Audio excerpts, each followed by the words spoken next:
Hey guys, sanam koge inyag channel re sagun daram.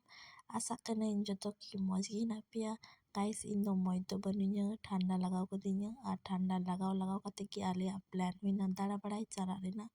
To ale boyha ko mile dara barai chalat huyuk kana. ले तियक किदा ने दो हुकना सृजनी ने दो हुकना बोलपुर शांतिनिकेतन रे नतो ओय बोलो हुकना सृजनी रे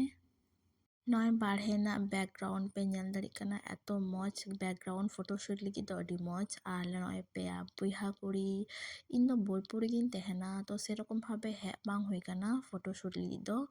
तो ओना खातिर हे हुई कना आर नोई चिली चो भूत लेका ñela kan तहना चेका होइन kan तहना बाप रे इतना खतरनाक ñelo कना आर दो कटी कटी उड़ा हिना विलेज लेका अडी मौज तो अडी आर रेंगे कदिन तहना ओना खातिर तो जॉम हुई कना ओंडे खोय तु कते आर मिटन जगह ले चला कना दो हुई कना क्रिस्टलो रिसोर्ट तो इन दो फर्स्ट गिन हे कना इन दो बुñ हे बड़ाव कना तो ना इnya फर्स्ट kan तिnya नीना लोकेशन दो हुई कना बोलपुर शांतिनिकेतन खोवाई हाट तो joto ko hajuk pe nonde eto moj jayga to lele kate alea order ho he na indo noodles ni order ka tehna to